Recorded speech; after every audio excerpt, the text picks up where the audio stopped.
Welcome to Slayerfest 98. This is Brett White, and right next to me on the Rainbow Bridge is Ian Carlos Crawford. And I'm Ashley K. Smalls, and I'm with Senior Culture Correspondent at Vox. Alex Abad-Santos. Hi, Alex. Hi, everyone. Hi. So we're here for our MCU wrap-up. Did one last year, and this year it actually we're like the end of the year, but also the end of Phase 4, which I think I had to ask you, Ashley, in one of our recordings. I wasn't sure if Ant-Man and Wasp was the end of Phase 4 or the beginning of the next phase, but it's the beginning of the next phase, right? I feel like it is, no disrespect to Scott Lang, but if you think about it more so as the Kang movie, it's easier to remember that like it's about to be a whole new, it's a new phase, and that we're about to be dealing with some new shit. Yeah. So I guess I'll get each of your opinions of this specific year in Marvel, and then we'll maybe talk a little bit about Phase 4 in general. Ashley, what have you thought of this year, the MCU stuff that came out this year? Honestly, I mean, messy in a good way. I am personally happy that they were taking some risk. Some of those risks may have fell flat. Yeah. But like, I'm tired of people acting like we wouldn't be complaining if they decided to just rinse and repeat with what they've been doing. Yeah. And so I think they now have a better idea of the voice of the movies that they need, of how to construct some of the voices around the things that they're doing moving forward. Like Ant-Man and the Wasp, the Quantumania feels like it's going to probably be very much on brand with the voice we're kind of more so used to from the early phases. But I think they've also now got an idea on the new projects that hasn't been filmed yet, but are going to be in this next phase.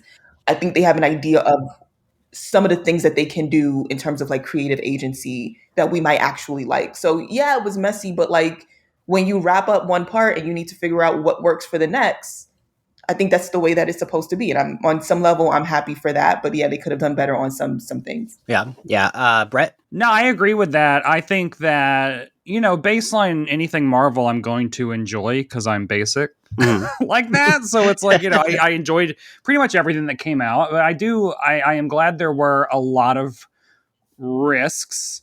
And I think that like what we'll remember from this year is probably like the characters that were introduced, because like even if a show wasn't your favorite, you still probably liked Moon Knight as a character, or liked like we got Kamala, we got Jen, we got Namor. Like there's a lot of like future A-listers that were that debuted this year, and it all ended with a Christmas special that made me cry 40 minutes nonstop. So perfect. Alex? Alex is going to be the meaner one. I know it. I mean, yeah. What? You can't honestly like look me in the face and tell me like. Sorry. What? Okay, I'm gonna be really like I liked She-Hulk. She-Hulk was great. She-Hulk was great, but yeah, some of this stuff was just fine, aggressively fine. I found myself like, if we're talking about like the movies, I kind of feel like Wakanda Forever is like the only one I actually cared about. Like I completely forgot about Love and Thunder. I mean, Wanda was fun in Multiverse of Madness, but that was kind of like, yeah. But I think the TV stuff is so much more fun. And my favorite thing was Werewolf by Night. Wait, okay, because that is actually one of my favorite things they've put out. So good. Yeah, favorite thing. Yeah, and like I feel like no one really talked about it either. I feel like there's like a handful of us that are like, yeah, it's great, and then everyone else is like, oh, what is that? Because like the homosexuals know that Harriet Sansom Harris was in it and was very, very good.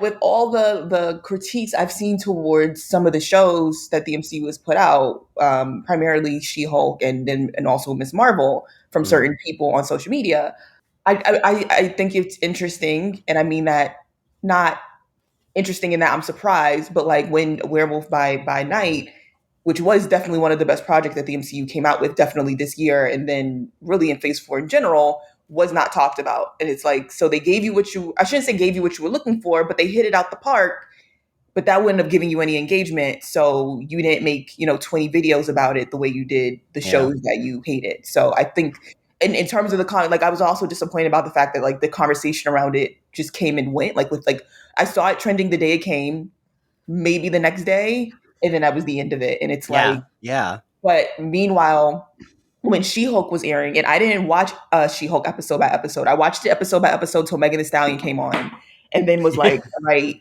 I'm going to wait until the entire show airs and then watch the whole thing. But yet, because I'm very active on social media, every week I would see viral hate tweets or viral TikTok videos about how people just hated it. And I'm like, how is it I enjoyed myself and can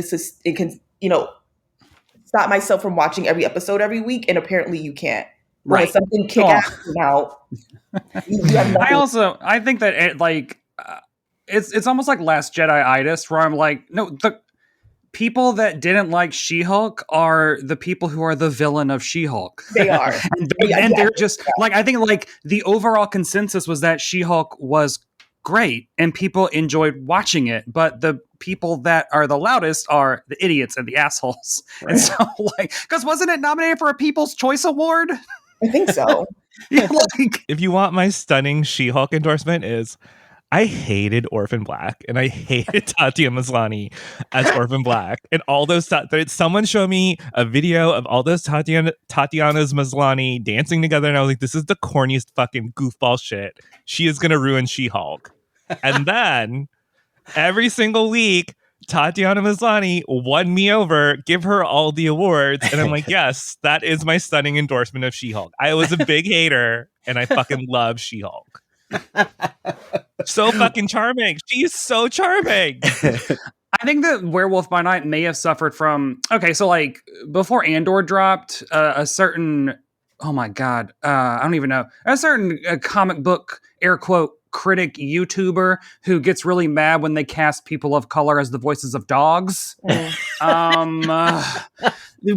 like, I've seen the first 4 episodes and people, where are the Easter eggs? Why aren't there any Easter eggs? That's what people care about. Like they don't understand their audience. There's no, it's like, and I think like Werewolf by Night suffers because like, I don't know, like Jared Leto didn't show up at the end of it because a lot of these basic ass man baby idiots are just where's Doctor Strange? Yeah, how is this connected? And it's I do think as we talk about this phase, and we talk about and maybe slightly compare it to the first 3, which is basically what everyone does every day.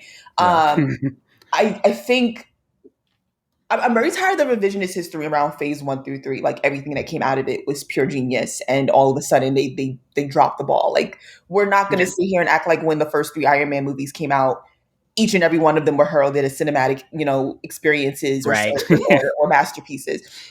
And really what it comes down to is, one, social media wasn't as prevalent. Like it existed, but we didn't use it the way that we did now. So we didn't have to care about anyone else's opinions the way that we do.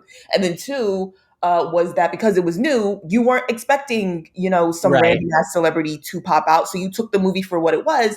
And I think for the most part, we didn't go in with some set expectations because some guy on YouTube told us to, or because we really only go to see these movies for Easter eggs or cameos, like certain people, which is, it's not a coincidence that started to happen around like Endgame. Like they give you 1 movie, 2 movies where the entire experience is all the people you love are going to come together. And now you think that that's what it's supposed to be. Like the whole point of phase 1 through 3 was not building up to that point and not expecting to see them everywhere. And there's a lot of conversation about like the MCU has ruined the movie experience. And I don't agree with that. I do think, however, like this creator economy and like, as much as I love Endgame, on some level, I don't want to say ruined the MCU. That's not accurate at all, obviously. But what I do mean is that, unfortunately, maybe like discussion around MCU. Yeah, I'm fine with it bringing in more people, but like those people who have decided to make careers are not genuine fans. I'm doing my best to not name drop, but oh my god, can you please name drop? But like, there are certain people who just flat out admit they don't read comics, which is fine, right? But it's like, you're not in this because you love the stories. You're in this because you like the excitement, and you're lazy and you don't want to have to go through the thrill of the build up that takes several years. Yeah. You came in around Infinity War, it's very clear. And so everything was already built already. And now that you have to wait for things to be built all over again, you're having a fucking hissy fit and talk about it's the end of the MCU. Like, even if you didn't like She-Hulk, like, with all due respect, like Iron Man 2, Iron Man 3, when those movies came out, they got mixed reviews. Yeah. The first two Thor movies, I mean, they still, they Thor Dark World still to this day gets flack. That first Captain America movie sometimes gets called boring. And I say this as someone who I personally enjoyed them, and also because I was young. Of course, Iron Man explodes something, I'm going to think that's the best thing to ever happen in cinema when I was 12 years old. But like when you like, those movies were not some masterpieces y'all are trying to make them out to be. Also, you are 30 or pushing 30. It could just be that your taste in movies has changed. Or 40. Or 40. I'm really because you guys have 40. I think is like that age where you guys. Well, to be fair, I should. Oh wait, please go on. Please go on. Let's hear this. Oh man, make me feel better. The millennial. This is me, the baby millennial, trying to get her way out of this. No, I'm talking about a very specific group of primarily men, but not only men. Who just can't like let go of the fact that like you have set expectations of your like 13, 14-year-old self, maybe even younger, and you're expecting these movies to hit you at almost 30 years old in that same way. And it's like, it's possible, and I would actually even hope that as someone who is in your 30s or your 40s, your taste is not the same that it was 10 years ago, and that's okay. And it's like, they can't, I think I'm torn between, is it that your taste has changed, or is it maybe that like at your big ass age, you want some, I hate to use the term theme park excitement because it just proves Martin Scorsese right. But like, and this is why I hate these groups of fans, because that's all they've done within the past 2 years is prove that man right. Like, you're in the front row of Black Adam with your phone out yelling because you see Henry Cavill, and it's like, do you not look like that person who gets on a roller coaster and gets to the top and tries to film themselves for TikTok? Like, you just, it's just like, please, like, it's supposed to be fun. I'm not saying you can't critique them. Of course you do. I do them all the time. I do them from the first 20 minutes in. But like, let's just like stop with this idea of like acting like those first 3 phases were just nothing. So much of it was mistakes. And that's how we got to, I don't want to say perfection that is Endgame and Infinity War, but those movies are a different level of excitement because they learn from those mistakes. Let them make the fucking mistakes, please. Yeah. Wait. TLDR, I think we could say MCU 2022. Okay. Aggressively okay. MCU fans 2022. Not good. Very bad. It's just soured the entire experience for me. It's weird because I will say I'm a big like, I hate stan culture in general. And like it used to be like pop star stans, the gay ones online were like the ones I was scared of most and hated most. And now I'm like, man, now the things that I love, the stans are becoming the stans I fucking hate. And like, I this is primarily like a Buffy and Marvel podcast. I tweeted once about like a certain sect of the Buffy fandom. Those fans were like in my mentions, and I'm like, I am a Buffy fan though. Like, I am a fan who's saying, yes, these fans are toxic. Like, I don't know what else you want from me. Like, you are proving your point. And someone was like, well, we have to be toxic because you people put us down. And it's like, 1, get a life. You people. 2, like, just like, shut up. I don't know. Like, the toxic stan stuff makes me nuts because also running this podcast, and I'm sure like also the 3 of you, it's like, we're not like, I'm like, yeah, sure. You didn't like that. Okay. Like, I'm not like one of those people that's like offended if you didn't like something. And like, I get both ends of that spectrum on Twitter when I'm like talking Marvel stuff from Slayerfest, because it's like the annoying people that are just like, well, everything Marvel is the same. And if you like Marvel, you're not like a cinema fan. And it's like, you're right. Off. I don't. It's boring. Yeah. But then there's also the annoying stands that like, Ashley, like when we reviewed Eternals said like, have you ever even watched a Marvel movie? Like, and both sides are so fucking annoying, right? And it's like, how about we sit in the middle here? I can't get mad about just look at the world, man. Like, I feel like a lot of these people just don't understand like the context and scale of what to actually be mad about. To like, I don't care. I don't care about any of this stuff as much as I do things that I won't talk about because they're real life stuff and they'll make us all sad. This is my escapism. And so I don't know, getting mad about your escapism is very, I guess focus for me, on what you like. I just find it kind of embarrassing about it as well. It's like, listen, you have to go into your movie knowing that someone is going to walk out and say, I didn't like that. Just deal with it. Yeah. It's like, I know people joke online about you need to go outside and touch grass, but like actually, you do need to go outside and have real face-to-face conversations. I do feel like people got very used to the fact that they can hide behind their phones. And so they just got used to being able to say whatever that they wanted.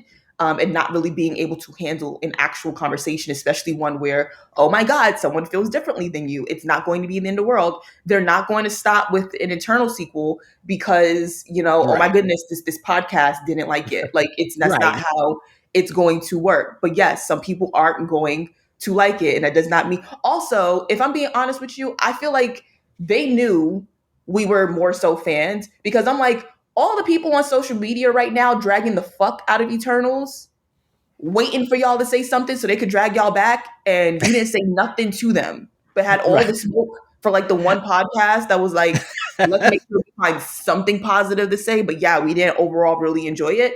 Like that's another reflection of it as well. Like y'all know, like get the fuck out.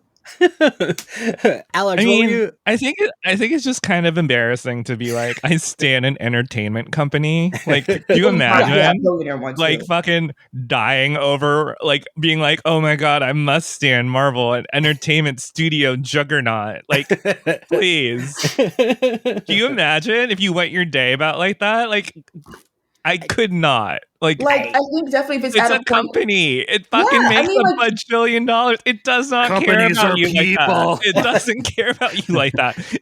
You going like, I could not. Like, could you imagine? Can you imagine being like, hey, Albertsons, or like, I'm gonna fucking like go to war for fucking Wegmans. No one fucks with JCPenney on my watch. Yeah, I could not imagine that. Couldn't be me.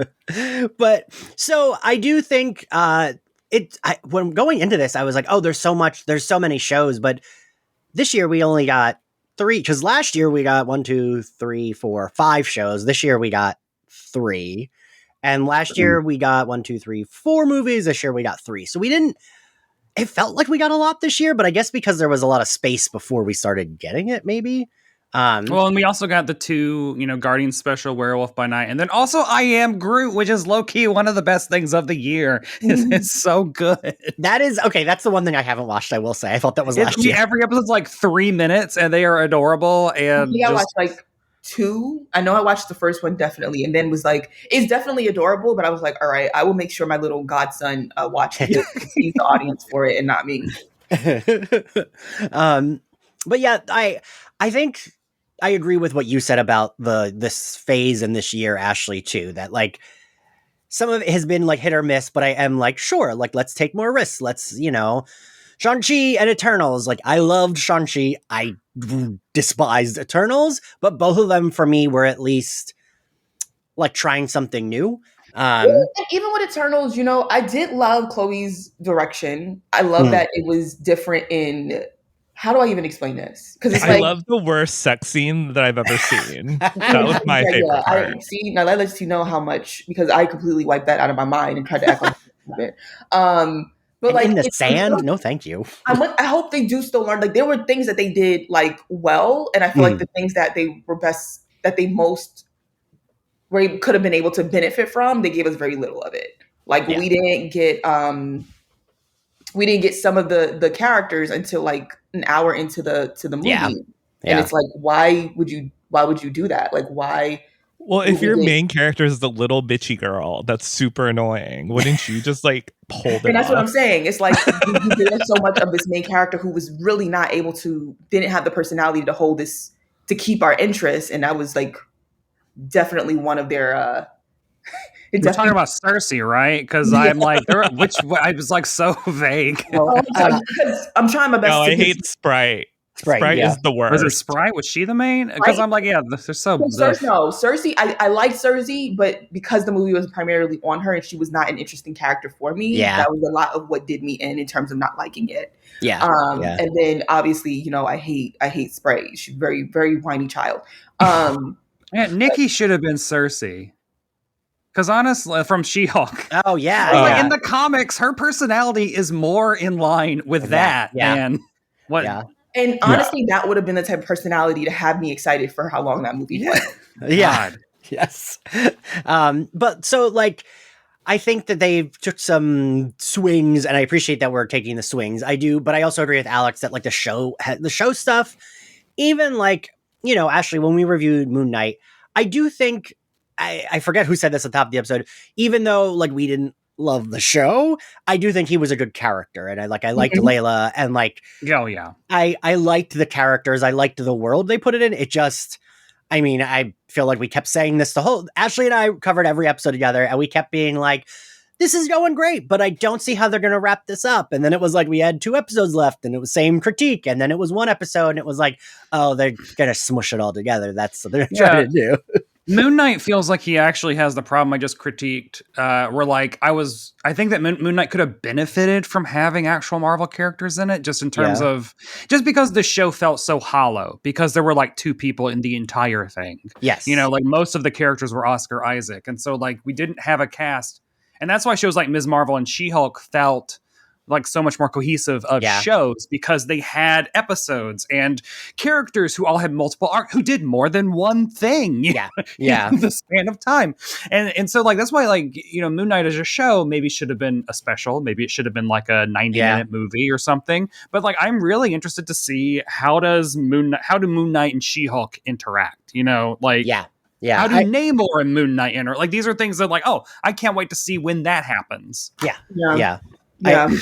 I very much agree with that because I do, like, again, I think Oscar Isaac's Moon Knight will be fun to see interact with other people. And, like, that is a thing that, especially with a lot of these characters, I'm, like, excited for them to, like, be in a, like, and it's not like we're saying, like, oh, why haven't there been crossovers? It's just like, oh, that'll eventually happen and that'll be fun. And, even something like Werewolf by Night, like that's also a big swing, and it fucking worked for me. Like that's completely different than anything they've done before. It was still comic booky. Elsa was like a character made for me to love. Like I think that I wrote this article for Decider about how I think that I honestly think the biggest story out of 2022 might be the special presentations, because telling a director or Marvel or Kevin Feige or anyone, hey, you have 30 to 40 minutes. Here's your budget. The stakes are so low because we're not releasing this in theaters. It doesn't have to, it's bonus content on a streaming service that everyone already has. So it feels like they can take these insane risks to do a black and white Universal horror style movie, and then to also do a straight up unapologetic Christmas special with original songs and animation. Like, so I'm very excited to see what we get next year. I mean, a lot of these actors, you might not get them for the 2 months or the year that a movie is commitment for, but you might be able, hey, Oscar Isaac and America Chavez. Oh, God, what's her name? Oh, Xochitl Gomez. Do you guys want to team up? Right. It would take like a week and a half. Oh my God, that would actually be really fucking cool if they did like. Because that used to be, wasn't it Team Up a comic, or was it Spider-Man Team Up? Yeah, Marvel Team Up. That would actually be a great series of like special presentations, like 30-minute team ups between disparate characters, 2 actors that you could get that week or whatever. Like, that would be fun. I think that is opening up the world of the MCU in a very fun way if they continue down the path that they established. And speaking of, that is the one thing I will absolutely give this credit for, is that it does feel like we've opened the universe more with Phase 4. And just like even this year, like it feels like the shows especially are opening the universe, doesn't it? Like, we're able to get, and also we get to spend more time with I remember when they talked about Ms. Marvel, I kept saying I wanted it to be a show because she has such a good, she's like Spider-Man, right? She has a good cast of human characters that like support her. And I was glad they made it a show because of those characters, if that were a movie, most of her friends would have just been like one character, or like those three characters are like they're just in two scenes, and then at the end they come in to like be happy she saved the day. Yeah. And I think that having that as a show where we can focus scenes on the human characters and it doesn't take away from the main story, like I think that really works. And like even with Miss Marvel, it did get weirdly bloated at some point, but then they like solved that bloated problem and they did land the end. I do think that final episode was very good. Because that is I will say the one issue, all the previous Hawkeye for me, and I think Ashley and I talked about, so I think Hawkeye is one of the most underrated ones. Yeah, I think Hawkeye had like a really good full story. And they landed the ending, whereas I don't think even WandaVision, which is like my most beloved thing, didn't for me quite land the ending. And so I've been I like that. I mean, Moon Knight didn't either, but I like Ms. Marvel did. I felt like She-Hulk did. And especially She-Hulk opened up the universe a lot with like showing us there are a lot more like randos that we don't know that have superpowers, which I liked. Because prior to that, it felt like, no, these are the only, like, the characters we see on screen are absolutely the only people with powers. And, you know, I talked about this a lot. Even when Agents of S.H.I.E.L.D. season 1, when Ruth Negga played a woman who eventually became an Inhuman, and they kept being like, well, she can't be. Can we have a moment of silence for the Inhumans? Officially died this year. R.I.P. Ms. Marvel, no longer an Inhuman. Her destiny has been fulfilled. I still have hope for that. For what? For the Inhumans? No, I have like because they called her mutant, but mutant can be like it can be anything. They didn't even say mutant. They said that it was a mutation. Like human DNA is technically a mutation as well. It's just that they don't have the X gene, which mutants do. So I'm hoping that is going to lead into a conversation around genes. About the Inhumans? You want the Inhumans back? No it does. Like I will. Like I don't give a shit about the Inhumans, but it is like Black Bolt and Medusa are big deals. Just in terms of more so about the characters. Like I know, like I don't know. I don't feel great about Miss Marvel's story ended up being tied into the mutants. I don't know how I feel about that exactly just yet. So I'm happy to hear. I'm happy we heard the music.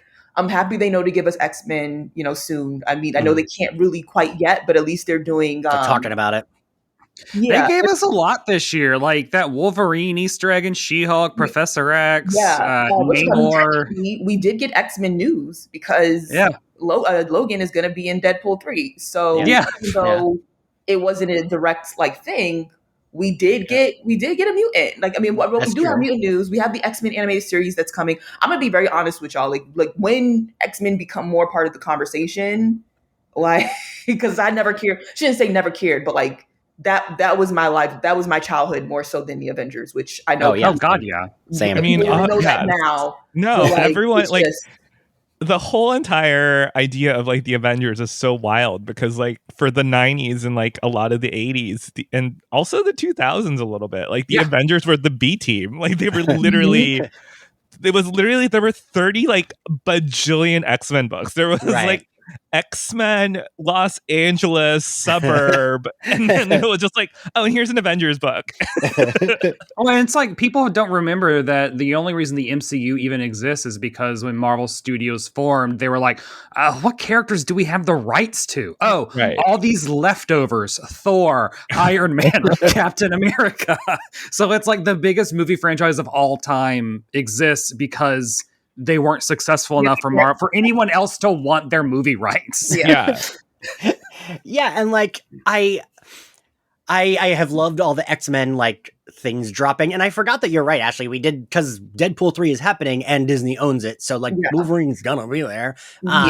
Poor Hugh Jackman and the HGH, alleged HGH, that man's body is going to be put through that whole cycle that man's body is going to be put through one more time. I will say, like, I remember reading, and I think I said this during there, I remember reading a bunch of spoilers because fucking Slayerfest 98's Instagram Discover page is always full of spoilers of whatever the newest MCU thing is. But I use it to like populate our Insta story and shit like that. So I always end up seeing spoilers like right away. And I remember them saying like, I remember reading a spoiler, telling a coworker about it because it was so fucking stupid and there's no way it was happening. And it was that Wanda goes evil and kills everyone in the Illuminati very easily, including Professor X. And I was like, well, that would be fucking stupid. Why would they bring Professor Xavier in just to kill him real quick if we've never seen him in the MCU before? Wah, wah.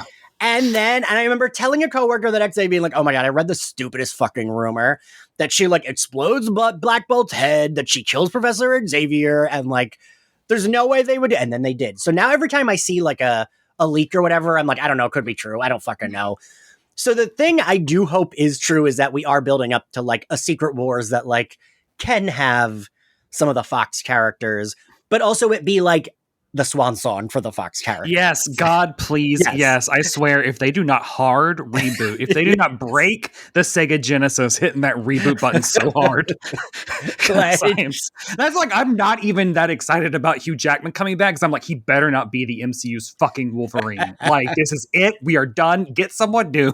Like they forced that continuity so hard. I'm going to turn Slayerfest into an X-Men podcast. That is my goal. Ashley, your disagreement?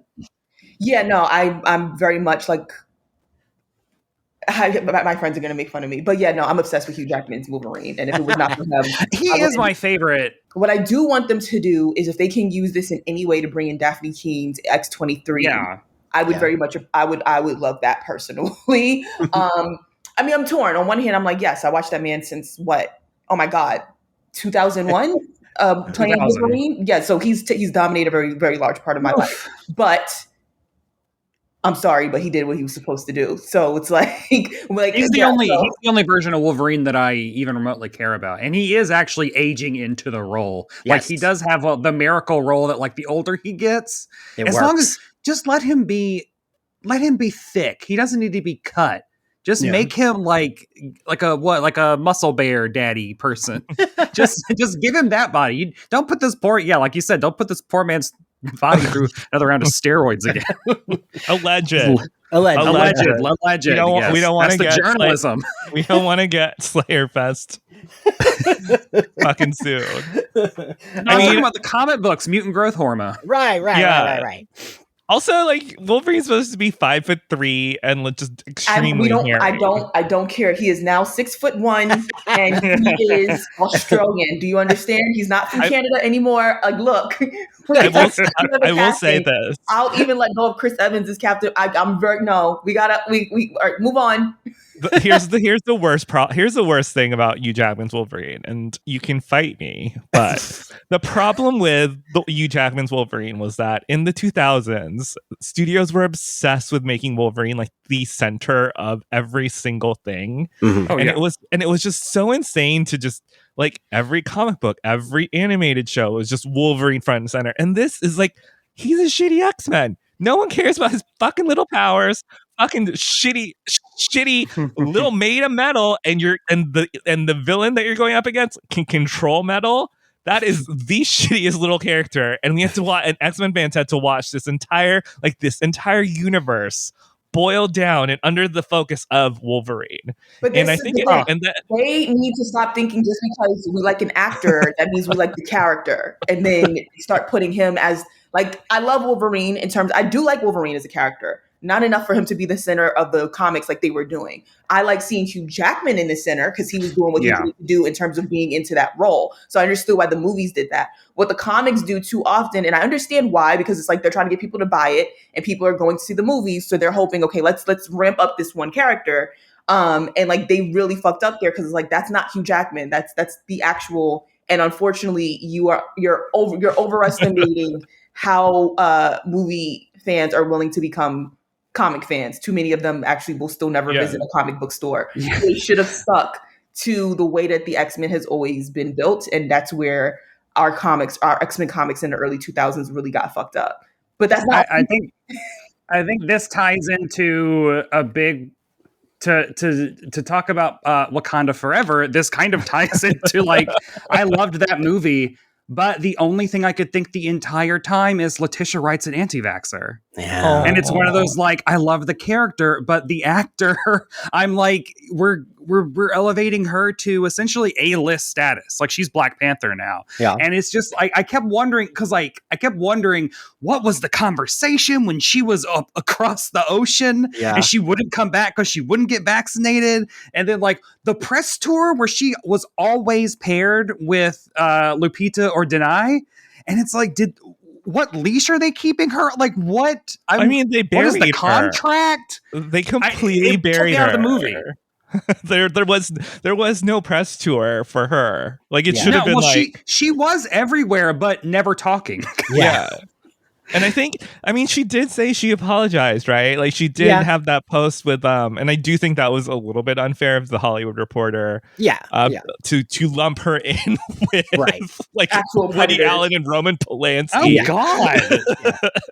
Jesus Christ. What? Yeah. But they were like, it was this whole thing was on Letitia's Instagram. Basically, like the Hollywood Reporter was like, well, what do you do when a person with Oscar hopes has like a troubled personal life? And they lumped her and Will Smith in with Roman Polanski and Woody Allen, and you're just like, well, this like and she said she apologized. Look, but I am going to, and I know I'm very biased here. I'm not. I mean, I wouldn't call myself necessarily a Letitia Wright like fan. But I'm obviously very clearly a Black Panther fan. I have a lot of sympathy for her and everyone involved in the past because of the death of Chadwick. And also, all right, I'm gonna just go out and say it. If Chris Pratt can have the career that he has, yes, with very little, and the only time he gets brought up is when we do it, and then he can get all the Avengers to assemble and defend him, then yeah, I'm going to, I'm not about to hold this, too much against her. I mean. Well, it's the same with Evangeline Lilly as well, because we're about to have this whole thing, and she was more vocal than Letitia. Yeah. Letitia made that one post, and I'm not here to defend anything she said, but to be, I'm 100% willing to take on the fact that I'm being very biased here. But she made the one post. It was very early in COVID. She was skeptic. We also need to take into consideration Black people's history with vaccinations and the medical, industry in America specifically. I don't share those same views even, closely, but I always have sympathy towards Black people who feel that way, because I know it's not coming straight. It's not, unlike other groups, it's not coming from a matter of conspiracies and just YouTube videos. Like it's not Evangeline. Yeah. It's a history. I know Letitia isn't American, but she does a lot of work here and stuff like that. So it's like, respectfully, I do understand sometimes what they're saying, even though I never ever agree with them. And so I do my best to still offer grace in that situation. And yes, we do have several other stars who are leads in the MCU who have done something similar and never have to deal with much of the flack. And so I say we just offer her grace. She's apologized. She's not done anything even remotely close to that since filming Wakanda Forever. I'm just like, look, if Chris Pratt gets to continue to be the actual face of a franchise for all three movies, even though he was the least interesting character, then we're good. Then I'm gonna, but let's let her rock. She did one. And it's also like if Evangeline Lilly gets to go to D23 and be on stage, and exactly. When she was literally protesting with a sign out in front of at a QAnon rally, something like that. I think it was like the trucker, and then it was the drivers as well, right? The truck drivers who didn't want to get vaccinated or something like that. Some type of protest, and this didn't even have anything to do with you, lady. I don't think what do you know about Evangeline Lilly is like QAnon mania? Basically God. what it is. Okay, well, I want to get us back to talking about the let's talk about X-Men more. I'm sorry. Alex, you remember we had the summer of X-Men? I am very looking forward to covering all the X-Men Did stuff. you guys do the animated series already? Did I miss that? We just did a few parts of it. Because I do always have the animated series in the back of my head as something I would like to cover, like episode by episode. Like I think it would be fun. So we did Night of the Sentinels, Days of Future Past, and the Dark Phoenix saga, and I think it's maybe something else. One Man's Worth. were the like things that we did covering for our like summer of X-Men. And I like have yourself a Morlock Little Xmas. Also covered that 2 Christmases Okay. ago. Oh, I didn't know you did. Yeah. That cartoon is, again, I'm the same way with you, Ashley. Like that was, I remember the way I got into the comics was the X-Men arcade game, playing it on the boardwalk down the beach, not knowing it was like, I just thought it was a cool video game. And then that was like the only that and Street Fighter are the only arcade games I ever beat in an arcade. And then the cartoon coming on and being like, oh, they're making a cartoon of that like video game I like. And then it was like, oh wait, this is a comic book, and that's how I got into comics. Yep. So like the X-Men are like my beloveds, and like I can't wait to be able to talk about them more. And I do like that even in She-Hulk we got her asking Kevin, and like it does feel like we're getting there. I do think my like one thing is I do feel like maybe because of all the Secret War stuff that they're keeping the X-Men till after. Like they don't want to even. Well, also there's the rumor, and at this point, I really, really think it's true. The rumor that they can't really, the only time they can use the if they ever do anything with the X-Men, it has to be with the actors from the Fox universe until the contracts are up, and I think their contracts are up for like another year or two or something like that. And I think that makes sense. That would make sense. Because when you look at the X-Men who we have gotten, it's all been old actors. Evan Peters, Quicksilver, Patrick Stewart's Professor X, and now we're getting Hugh Jackman's Logan. So on some, I think there may be some. I think there's some truth to that. Considering, God, then can we let Anna Paquin fly? Damn it! Just put her in Secret Wars and actually let her be the Rogue she always wanted to be. Man, I really thought in that first X-Men movie when she got Magneto's powers that they were just going to retcon it and make it seem like she got those powers through Magneto. That's what happened in the Age of Apocalypse. Her hair white. Like, what was the point of that? Yeah. But so I do think I am looking forward to. I will say the thing, because I'm baby, and like this is like one of the things that I feel like people will be like, oh, Marvel fans, but like I do miss a team movie. It's not like I need it to be Avengers, but I just miss like a superhero team movie because I think they're a lot of fun. So I will say that's the one thing I'm missing, and I'm very excited because Phase 4 that's Kang Dynasty, right? Or Phase 5?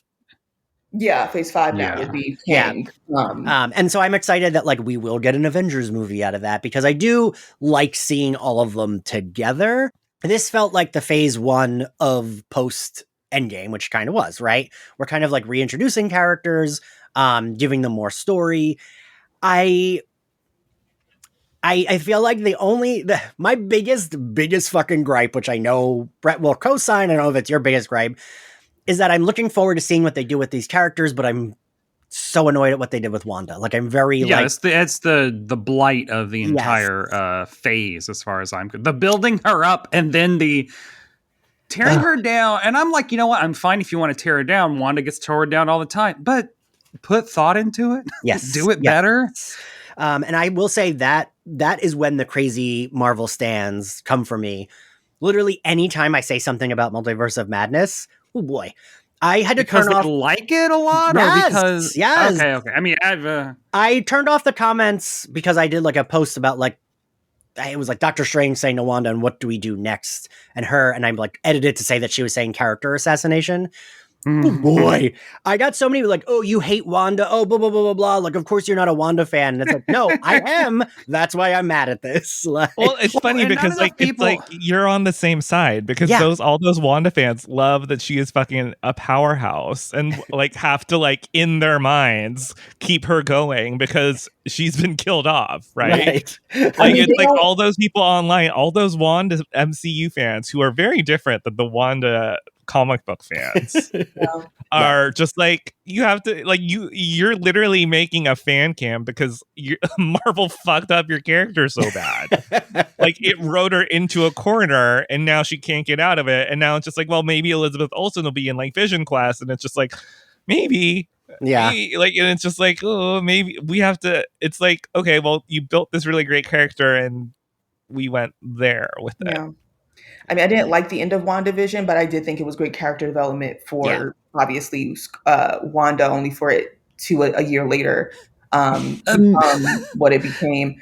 Immediately get crashed under a mountain. And I mean, The thing with a lot of fans on social media is that they don't allow, and I think sometimes it's on purpose and other times because their minds don't allow them to, they just don't allow any nuance. And it's like, hey, it's completely possible this person really likes this character, but unlike you, they're not going to just act like everything and anything associated with this character is perfection. And they just can't. They can't either comprehend it or because their parents didn't do a good job of teaching them.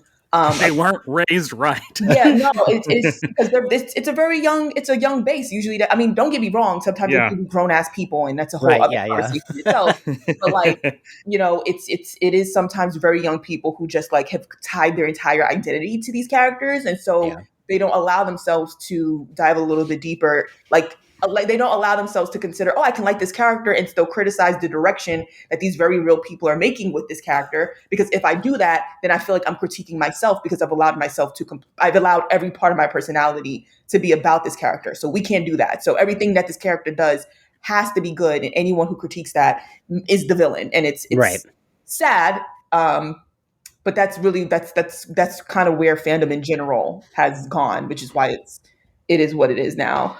It's as we talk about phase 4, it is crazy that this started with again, I do kind of have, I think, got the same critiques as Ian about WandaVision.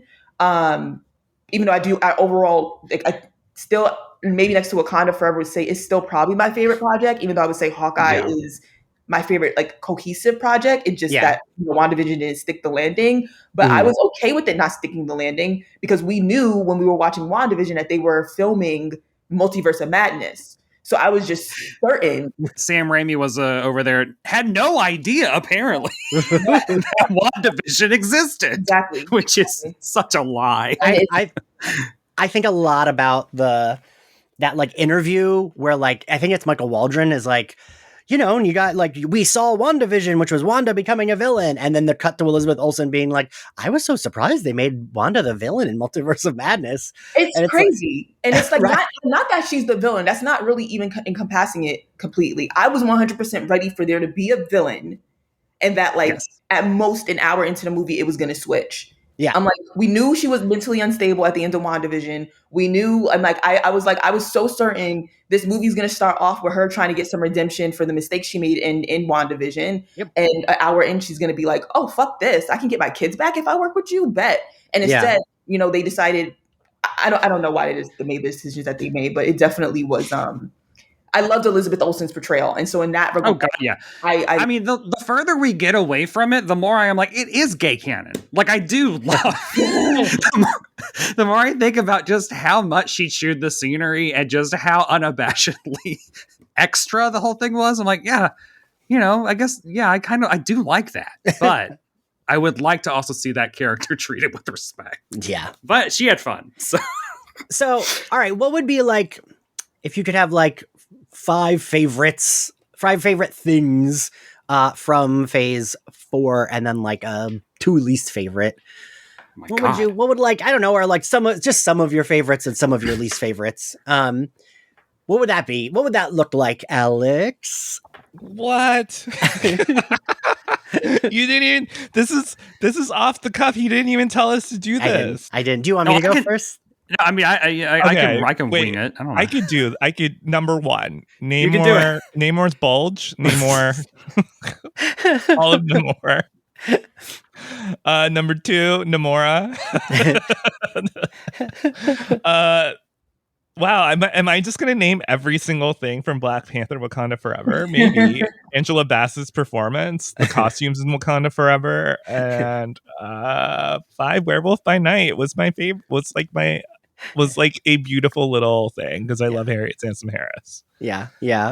2 least favorite things, I fucking Moon Knight. I could not get into. Why is the hippo surfing on the sand? How many times do you have to break this little like idol? I don't know. How like it kind of felt like they just kept. It was just like find the idol, but then the idol's like it was in the temple the whole time. I didn't get it. And then I think for Multiverse of Madness, what I didn't like about it is that if like as a movie, if you're not watching what's happening in WandaVision, this movie makes no sense. Absolutely. Like it does not stand alone. if you do like, even if you do watch WandaVision, you're just like, wow, so she goes crazy again. It's like the whole entire, like, I feel like there's a lot of visual stuff and it's a lot of fun stuff that's happening, and it's like, wow, Wanda's a powerhouse. She is basically a gigantic force in the MCU, but it's also like, this movie makes no sense if you are in if you're not devoutly a Marvel person. And even then, I feel like there's a lot of gaps and it's up to the audience to fill in the stuff that should have been in the movie. Yeah. Brett? Okay, I was typing while I'm trying to figure. So I'll start with the bad. Namor was great, but put him in a fucking Speedo, god damn it. I do agree with that. That I will agree with, yes. as a Speedo advocate, he's our biggest proponent. He's our biggest mascot. Or tight pants, right? Or tight and pants. They put him in those little like boxer briefs, and then also CG down his bulge. Come on. And Namor is supposed to be hot shit and know it. Yeah. And then also my least favorite, of course, Wanda and Doctor Strange. Of all of Phase 4 things I loved, the Black Widow versus Yelena kitchen fight, or the apartment fight, because I've been an unapologetic Black Widow super fan from Iron Man 2 on, and they gave me my movie about 9 years too late, I think. About 8 years. Should have happened right after First Avengers, but whatever. She-Hulk and Daredevil fucking. Just absolutely never knew I wanted it. Now I want nothing else. I don't ship, but I love that. The shot of Star-Lord looking at Christmas lights in the holiday special, because anytime any special pauses to appreciate the sincere wonder of Christmas, I get very emotional. Same. I was emotional watching that. Was like that just like wrecked me. All of WandaVision, especially the premiere, and how they so beautifully paid tribute to the hard work and artistry of classic sitcoms, specifically like Dick Van Dyke Show, and like actually wrote the funniest multicam script that I've ever watched, that I've watched in like 5 years or more. No one can do it as good as apparently the writers of WandaVision. I mean, like, and then it's like, I loved Hawkeye and Loki. I loved Thor's Thunderstrike look in Love and Thunder. I liked the sleeveless. I did like that look. Yes, he looked. God, I love it so much. Yeah, and then I don't know, Spider-Man: No Way Home happened. I mean, there's a. Oh, and also Shang-Chi, Ming-Er Zhang, his sister. I like, and Awkwafina, I thought was great in that movie. And Michelle Yeoh in the MCU again. There was a lot of good stuff. Yeah. Yes. Ashley, what do you think?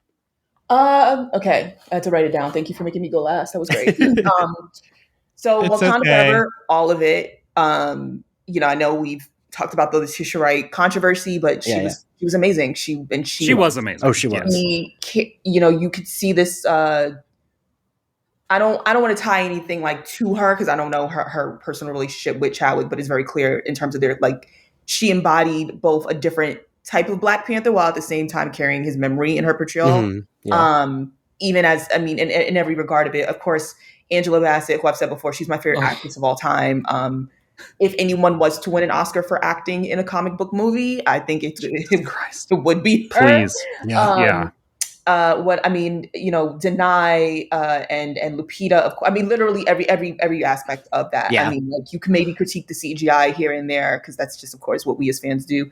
But like, that was definitely one of the best things to come out of Phase 4. I'm just going to put that number one. Listen, I'm even going to say, I think the CGI was like at its best that it's been in a long time. I don't think that's what I'm saying. I'm like, I know there are people out there who would nitpick it. Right. It was obviously definitely better than the first movie.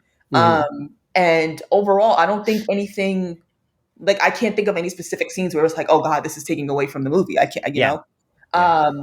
Second, I would definitely say WandaVision up until, I mean, to be honest with you, I liked the last episode too. I think they fell at the mercy of the fact that MCU said you have this number of episodes, and it just was not enough to deliver on that. Well, and COVID, like they had to rush shooting all. Yeah, God. But those first few episodes before we realized, oh shit, it's Wanda who's crazy. Like that excitement on social media of every week, like being on there trying to put the puzzle together. Like I don't know if anything in Marvel is going to compare to that again. Like I know the fanboys are going to lie because that's what they have to do whenever there's a woman on screen. But like, respectfully, like that excitement, and even as a comic book fan, because it had me going through my boxes of old comics, like, where are the answers? I have to find them now. And so like that excitement was truly like a good mix as both a comic fan and the world that the MCU was building. No Way Home, I did enjoy No Way Home in general and the entire thing, but the main thing I talk about is, one, I got Tobey Maguire back in my life, and I've waited so long. Like next to Hugh Jackman, like, you know, those, they raised me. Those were my, you know, I had same-sex parents. My two dads. Exactly. Like they're the reason why I'm here right now. And then also, I don't want to say the redemption of Andrew Garfield, but for people who have ever doubted that his portrayal of Spider-Man was not good, we now can settle that debate. His portrayal was always excellent. Yeah. Everybody else wasn't doing what they were supposed to do. Us seeing like he was absolutely brilliant. He was excellent on screen. And us being able to fall in love with his character portrayal again. And then also the fact that they were able to do with Tom Holland's character and give us the, you know, in a way they kind of tied up his story in terms of what we know him as in the MCU. And now we're getting, I shouldn't say old school Peter Parker, but like the Peter Parker, the broke Peter Parker everybody loves. Hawkeye in general, I with the same as Wakanda Forever, I would say the entire thing. Like it was the best cohesive story from start to finish. You know, they tied up Hawkeye's loose ends as Ronin. They gave us more of his grief around Natasha, who deserved to have a lot more.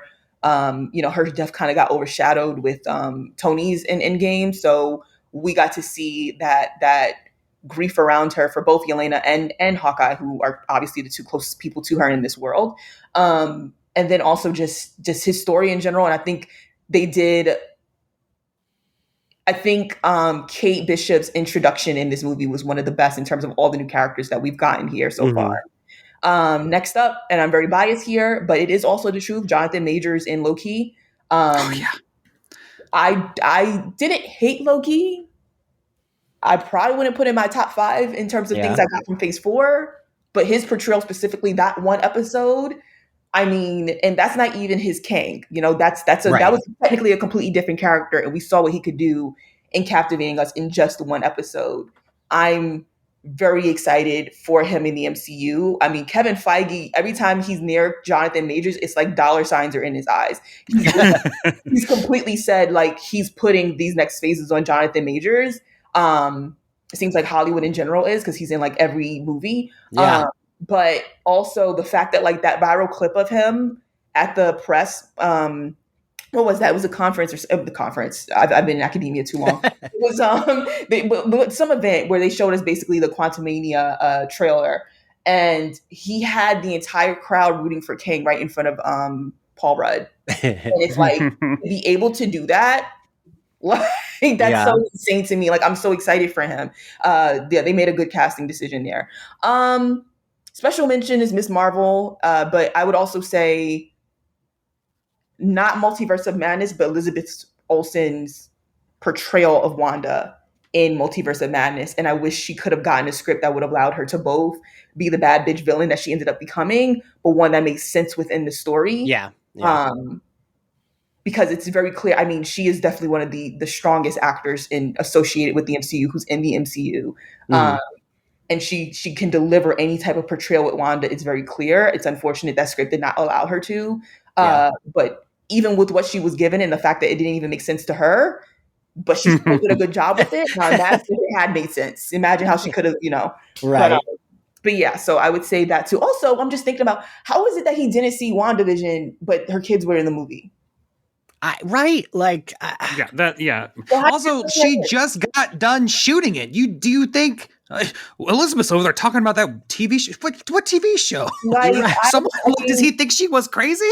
Like, I just wish I do feel like now that like you brought it up earlier, like he definitely was bullshitting there a bit, maybe because like I think he just wanted a way out of saying, oh well, I didn't do that because I never saw it, which I don't know why you would think that, you know, that would be like make it better. But it definitely was not a good continuation of who she. Like she left off. She was sad. I know, and I'm like, I feel like they used the dark hold. Another thing, if you didn't watch it, how did you know the dark hold was a thing? But like, I feel like they definitely used the dark hold as a cop out, and it should have been her wanting a redemption from what she did in WandaVision, and at least 30 minutes in being like, oh fuck that. Actually, I got this book here that can tell us how to just completely take over. Let's do that. Like it's unfortunate, but I struggle to just say I hated the movie because I could watch Elizabeth Olsen in it all day. I'll just go on YouTube and just like watch her separately, and we'll just act like that was the movie. I will say, like, once it was on Disney Plus, it does have. I mean, I still think it's a bad movie, but it borders on like camp bad, where it's fun, but it's not for me. It's not quite there. But there are like, I don't know. It's probably the Marvel movie I've like put on a lot and like screenshotted content from the most. Because like I still enjoy watching Wanda. It's just I think of that annoyance, that first Carmitage scene where she's just ruthlessly murdering everyone. And I was like, wait a minute, what's going on? Like, I thought it was going to be like the Marvel thing where it's like, oh, she shoots them into a wall and they're unconscious for the rest of the scene. And that's what she's doing. But no, it was like, ooh, she exploded. It doesn't make sense. Cause it's like, also like, why banish Agatha if you were going to go that route anyways? Right. Yeah. It should have been like, let's do it together. You literally spend an entire final battle saying, I don't need you to tell me who I am. I'm not going to be evil. And then like, it just didn't. Right. I'm tired of people using the dark hole. I know, right? I hated the movie because I really didn't. I am realizing I'm very biased because I love Elizabeth Olsen's portrayal of Wanda just that much. Yeah. But like, if it was not for her and I had to, let this movie just stand on its own, no. Yeah. So yeah. Well, also in that battle, you have to. The two most powerful sorcerers are just running around yelling at people and not really doing anything. He's like, fortify your minds. And you're just like, why aren't you helping with the shield, Wong? Why don't you help? Just a little bit of your shield power. And like Doctor Strange went up to talk to her and was like, well, I did all I can. I'm gonna go sit down. Like, yeah, literally just sitting around. Sitting there, all those little baby sorcerers are putting up the shield and they're just sitting around being like talking. Like, Wong, do you want a cocktail? I think I'm gonna get one. Like, I'm not really making a lot of sense if you're not putting that much into the defense of Carmitage. That is also another thing. I mean, I know now we're rehashing Multiverse of Madness again, but that is another thing that I go back to when people are like, no, like you just gotta like take out your bias. And like even taking out my bias, the movie's still stupid at a lot of points. Like that, like it makes me bananas anytime I rewatched it. Cause like the Illuminati, the thing I've come around to is that the Illuminati would have worked better for me if it were full of actors in the roles that we'd already seen them do really good in those roles. To see them defeated would be like, oh no. And like, it wouldn't, like, clearly this isn't going to happen, but like a Captain America that's Chris Evans being defeated means a lot more than like Peggy Carter suddenly in the role of Captain America getting defeated. And like, if it, I just think it should have been characters we already knew, because as we all said, the audience had to do a lot of work. And if the audience haven't watched the X-Men movie, they're like, all right, that guy in the like yellow hovercraft chair, like whatever. And like, it just doesn't work. Right. And like, he should have, even if we had to kill them, they should have been able to fight her longer Anyway. And then the fact that like, oh, she can kill them all from afar. She explodes Black Bolt's head from across the room, but like has to run after Doctor Strange in America. Like, can't she just blow their heads up? Anyway, that is definitely, I would say Multiverse of Madness, because of the letdown, is my least favorite Marvel thing maybe ever. But it's a lot of the letdown part. Like if we hadn't had WandaVision, I probably would only dislike it a regular amount. But my favorite things, Spider-Man No Way Home, I think I don't know. It's like, I don't know that feeling I got watching that. I've never been so emotional. Like, the moment Aunt May dies till the end of the fucking film, I was crying. And I just think that they really got the emotional beats.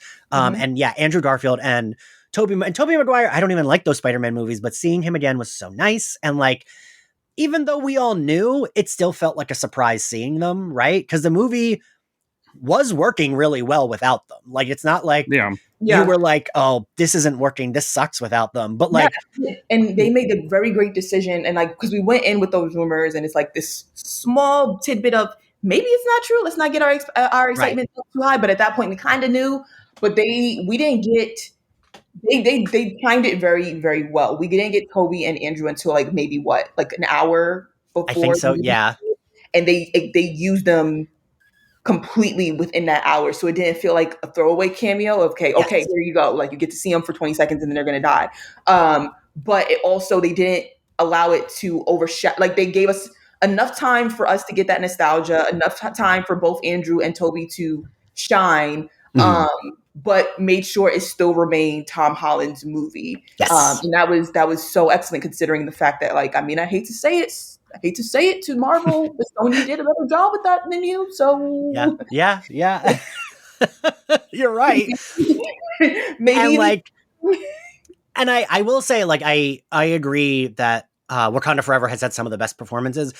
I do think this is Tom Holland's best like, he is so fucking good in this movie that, like, I don't know that I would have thought he could bring it that much, but he really fucking did. And like, when he's like holding his aunt, like, I like could not stop sobbing. And he, it's because he has such like also like a baby face. Yeah. Even though clearly now he looks like a man because we see that chest. But like, it's like mixed with like his baby face and his like happy-go-lucky, but then seeing him like cry.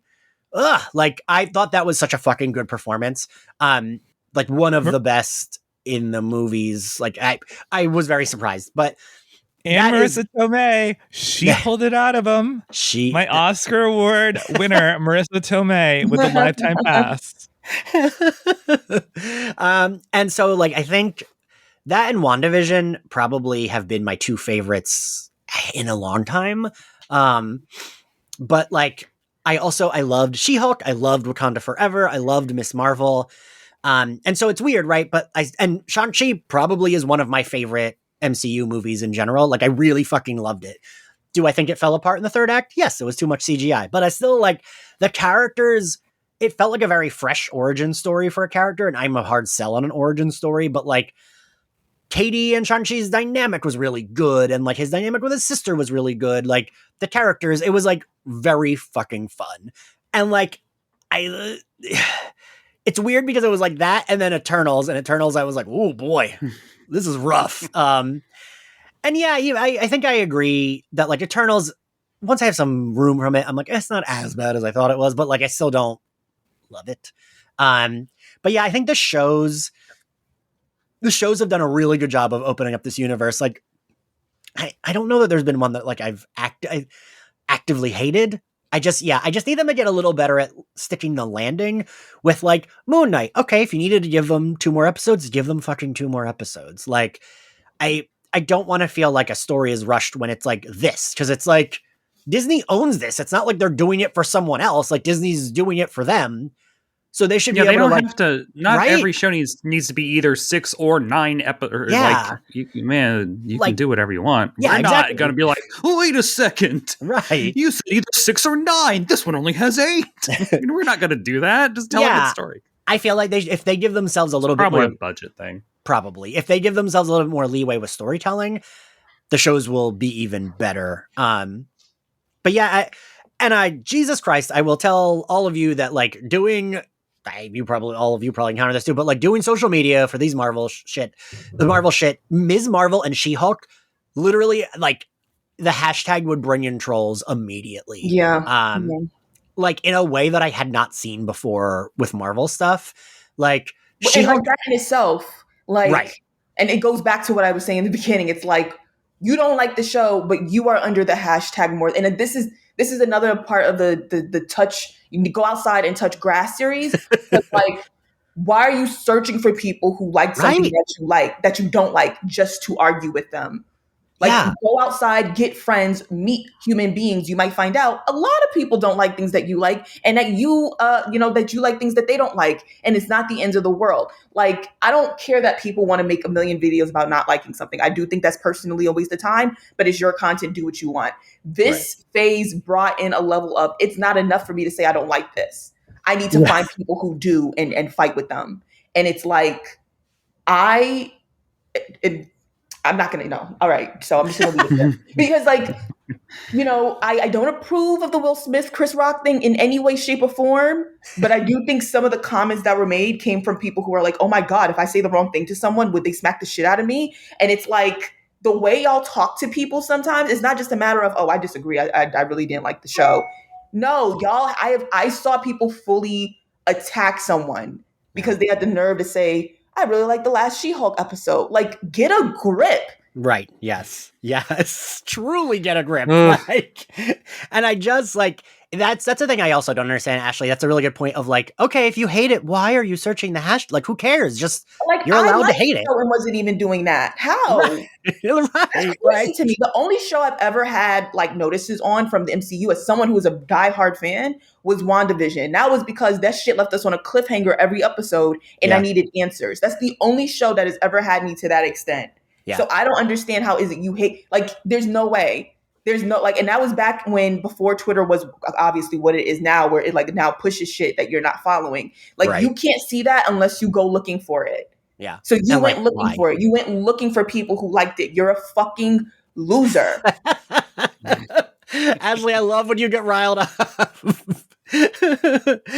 But yeah, no, it has been so weird. Like the first tweet I did with the She-Hulk hashtag, there were like 8 bots being like, oh, worst Marvel movie ever. And it's like, it's not even a fucking movie. What are you talking about? Like, you're not even trolling correctly. Exactly. I kid you not. This time last week, what did I was tweeting about Jonathan Majors getting that crowd pumped right in front of Paul Rudd. I thought that shit was hilarious. And it kind of went viral. And I had a friend who like commented, was like, oh, if he told you to yell his name, you would. And I was like, absolutely. I would do it as loud as he wanted.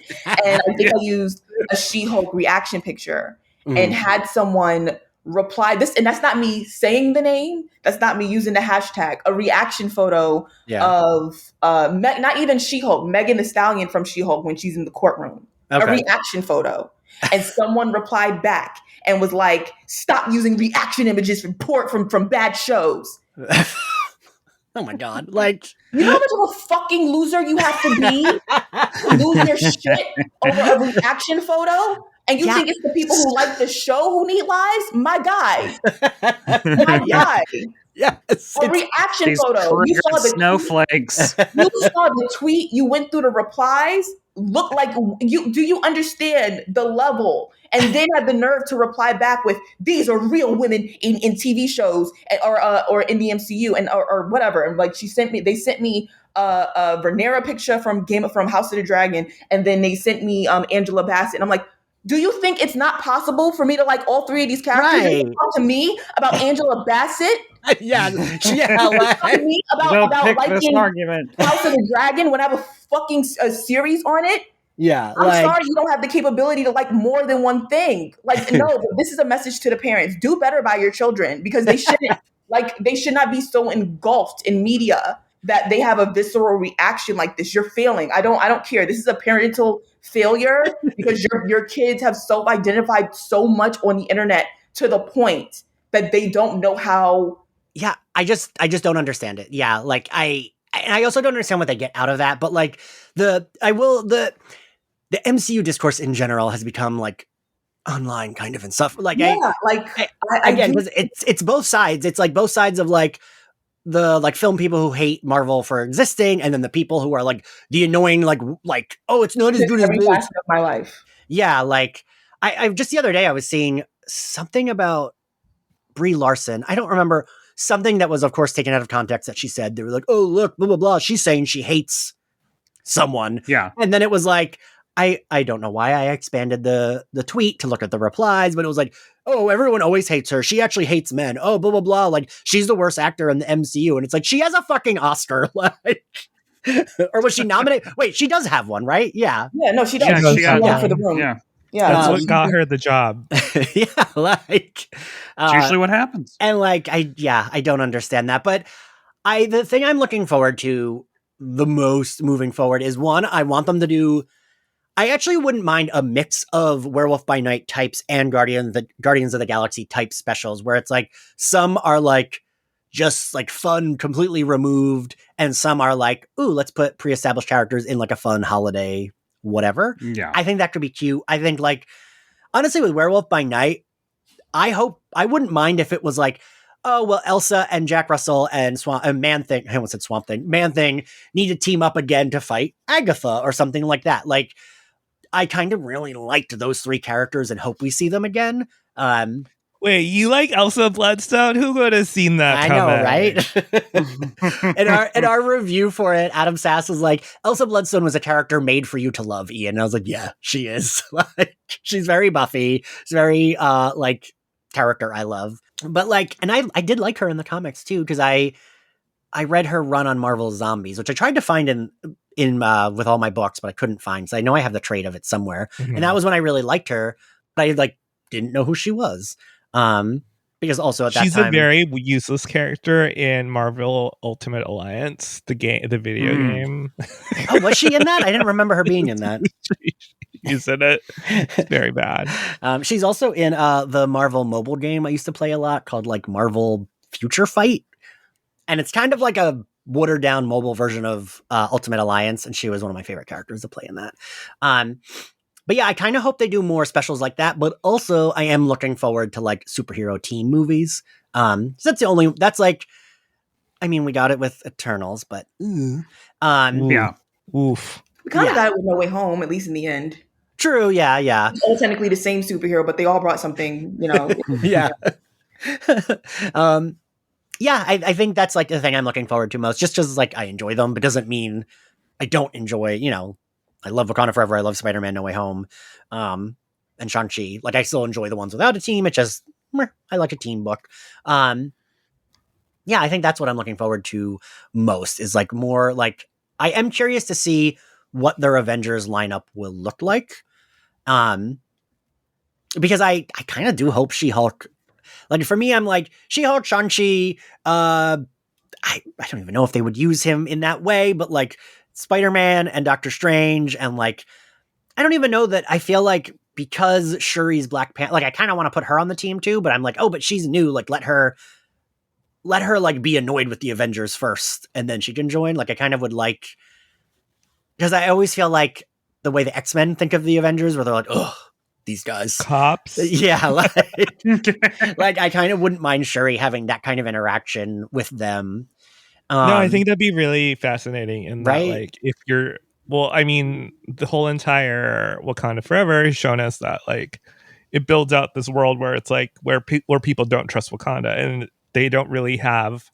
I mean, Wakanda doesn't really trust anyone, and they have very, very big reasons why they don't, and it's kind of shown to fruition. And I think, I think the whole idea of like Shuri being and whoever comes out of this press tour live and marketing blitz, but like I think the whole idea of like Wakanda being an isolationist and going back to being an isolationist and only honoring its alliance with Talokan, is that how you say it? Mm-hmm. Yeah, Talo. Yeah, I think that would be really fascinating in that, like, okay, well, you guys haven't really given us, you guys keep trying to raid our vibranium. We're not going to trust you. Right. Yeah. I think that like we kind of have really two big villains. Like we know Kang is going to be the big bad Thanos level. On some level, he'll also be, well, I shouldn't say Thanos level because there's still some, I don't know, there's some rumors around Doctor Doom and stuff like that. But right now, he's like the closest we have to like that Thanos level threat. But I think he's also like, because we know there's variants of him, I think we'll get some Loki levels and then he'll get more dangerous, especially since he's a movie that's going to be about, well, where he'll be the main focus because it's called King Dynasty. But we we have Valentina, who is also a villain. She's not really seen as one yet in terms of the MCU is concerned, like in like the characters of the MCU, but we know she's up to something as the audience. And so I say that to say that like a Sam Wilson type character probably is not going to be the most useful against Kang, but I think Valentina is going to be like, I see these things happening at the same time. I can see all the heroes are distracted with Kang. Here's my chance to try and, because she made it very clear her goal is to get vibranium. Her goal is to start these wars, or I should say, or for America to be able to colonize, which we already do. But that, but like since that being, I see her being the big bad for some of those characters like Sam Wilson. We know Thunderbolt is coming. My gut is telling me that Bucky is going to be I don't think Thunderbolts know how they're going to be used yet. They're going to think they're doing something good, but because of who they're working for, that's not going to be the case. And I see once, it becomes that they're up against Wakanda, which I have so many questions around that, because if you think a bunch of super soldiers are supposed to be a threat to Wakanda, that's going to be crazy. But because I'm like, unless y'all got Abomination somewhere behind, the ghosts can walk through walls. Okay.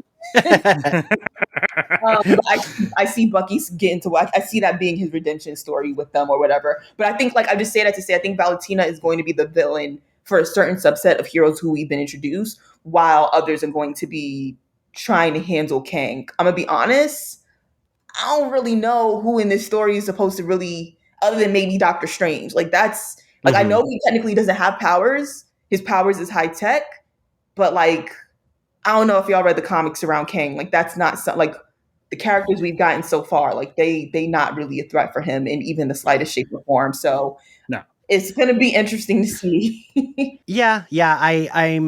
I'm curious to see where they'll go. I guess, I don't know. I was gonna have us graded, but I feel like that feels stupid. There's been so much. I guess well, that's how we end. I guess. Well, how would you grade this year of the MCU? But also, how would you grade Phase 4 in general? So hard. I know. I'm gonna make Alex go first again. Wow. Wow. Unless Brett is already prepared. Brett, I know you're usually prepared. I feel like I would probably give both B's. Okay.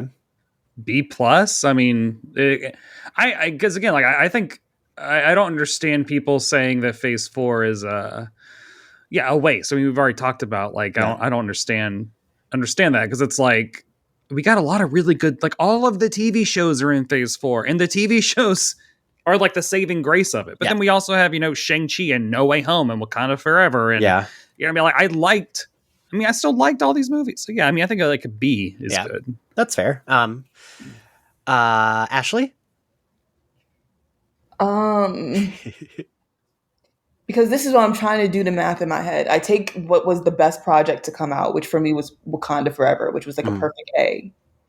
Then I take what was the worst project to come out, which I think may have been Love and Thunder, and I think I would give that a D. More than Eternals? Or are we doing only 2022? I think, to be honest, if Eternals had managed to be shorter, and I would probably give it I would put it at if it had managed to be the same length as Love and Thunder and not make me go through way too much more of that, I would maybe even give it I would have given it a C. I think I would give Eternals a D, more so just because even though it wasn't good, I could have maybe enjoyed it more if it wasn't oh my God, I have another 40 minutes of this to go. So it's it's you could have been better than Love and Thunder, but then you punished me, and so now it's so I'm trying. I'm gonna say B minus. I'll say B minus. I'll do that then. I'm just gonna. It definitely it's hard because it's it's not as extreme as some people saying everything that came out was so awful. Right? Yeah. It fucking is. But it did have some misses. That's not to ignore the way that it definitely hit it out the park for some things. But if I have to grade it all together, then unfortunately those misses do take away from the things that it was able to achieve, and taking those things into account, it really does mess with the grade. I'll go with B minus. All right, Alex. I'd say B. B is, it passed. The final was really good. It did really well in the final. But there was a lot of stuff that's that I was kind of eh. I didn't I think Moon Knight was the only thing I didn't finish. Has been the only no lies.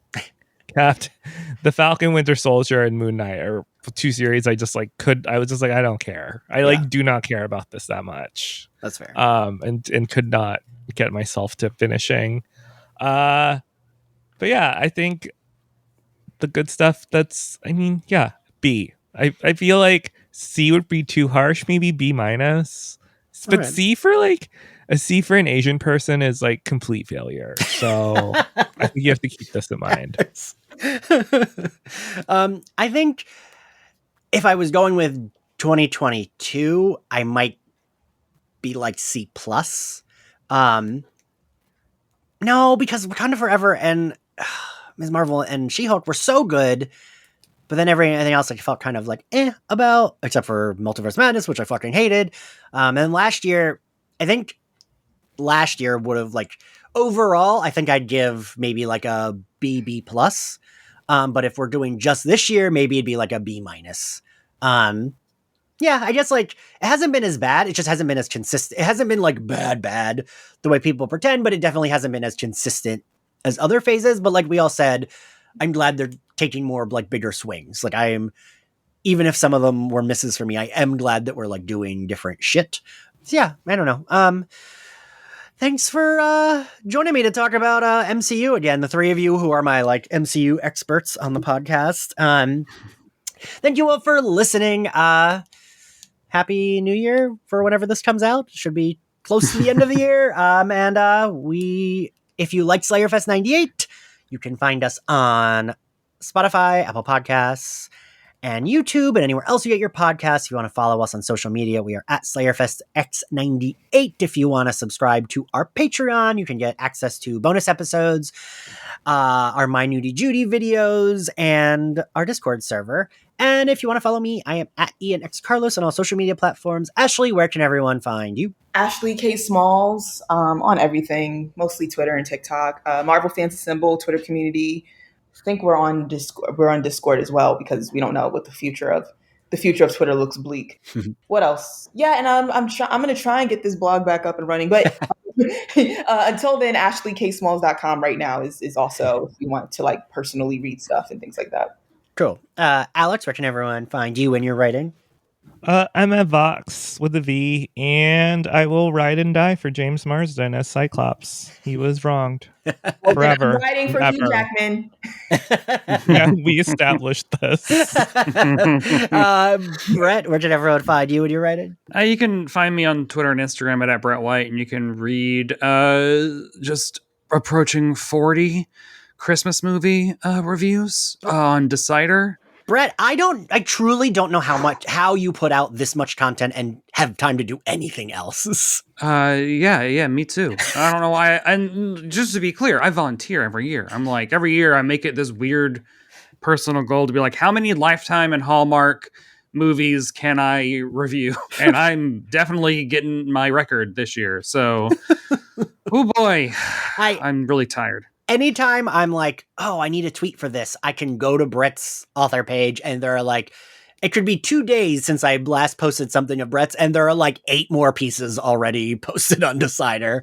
Yeah, I'm like not even sure Brett's a real person. Like I'm pretty sure, like if anyone's familiar with No Girl from the comic books, I just kind of feel like Brett is just No Girl, and then just whatever we see of Brett on Instagram is just a projection from that brain. That's it. Be a lot easier. I was gonna say, that doesn't sound so bad. All right, well, thank you all for listening, and we will see you next time. Bye. Bye.